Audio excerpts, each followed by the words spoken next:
दोस्तों, वंदे मातरम को फाइनली वो रिस्पेक्ट और स्टेचर मिलने जा रहा है जो हमारे नेशनल सॉन्ग को बहुत पहले मिल जाना चाहिए था। लेकिन कांग्रेस की सरकारों ने कभी इस पर सीरियसली ध्यान ही नहीं दिया। कल कैबिनेट ने एक बड़ा प्रपोजल अप्रूव किया है जिसके बाद वंदे मातरम को भी वही लीगल प्रोटेक्शन मिल सकती है जो आज हमारे नेशनल एंथम जन गण मन को मिला हुआ है।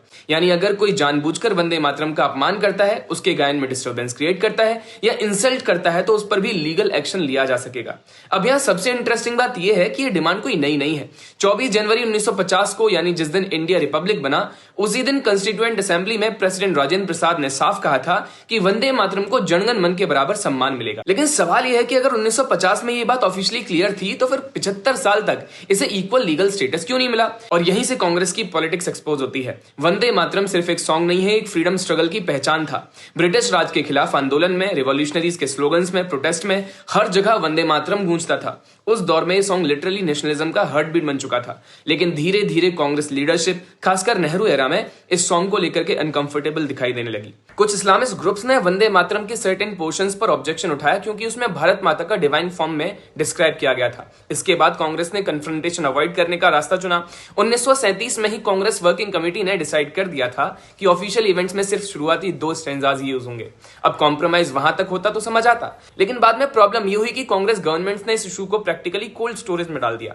1971 में जब prevention of insults to national honour act आया तब नेशनल एंथम को लीगल प्रोटेक्शन मिल गया, लेकिन वंदे मातरम को बाहर रखा गया जबकि इमोशनल और हिस्टोरिकल इंपॉर्टेंस में उसका कंट्रीब्यूशन किसी से कम नहीं था।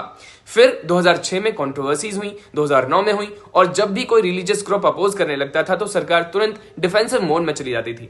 Instead of strongly standing behind the national song, Congress फिर वही डोंट अपसेट एनीवन वाली पॉलिटिक्स शुरू कर देती थी और यही पैटर्न सालों तक चलता रहा। खैर, अब बीजेपी गवर्नमेंट ये हिस्टोरिकल करेक्शन कर रही है। मैसेज सिंपल है कि अगर जनगण मन नेशनल एंथम है तो वंदे मातरम भी इस देश की आत्मा का हिस्सा है और उसका सम्मान सिर्फ सिंबॉलिक नहीं, लीगली प्रोटेक्टेड भी होना चाहिए। एक्चुअली वंदे मातरम को लेकर के काम लगातार हो रहा है। धीरे धीरे बीजेपी रूल स्टेट्स और बीजेपी गवर्नमेंट्स में वंदे मातरम को सिंबॉलिक लेवल से उठा करके इंस्टीट्यूशनल रिकॉग्निशन देना शुरू किया।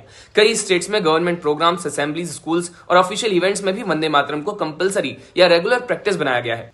ऑफ कोर्स अपोजिशन और कुछ एक्टिविस्ट अब फ्रीडम ऑफ एक्सप्रेशन और रिलीजियस ऑब्जेक्शंस की बात करेंगे, डिबेट्स होंगी, लेकिन बड़ा सवाल वही रहेगा कि क्या अपने नेशनल सॉन्ग को इक्वल रिस्पेक्ट देना भी कंट्रोवर्शियल होना चाहिए? क्योंकि जिस वंदे मातरम के नारे के साथ हजारों लोगों ने फ्रीडम स्ट्रगल में सेक्रीफाइसेस दिए, क्या उसे 75 साल बाद भी सिर्फ ऑप्शनल सेंटिमेंट की तरह ट्रीट किया जाना चाहिए? नमस्कार।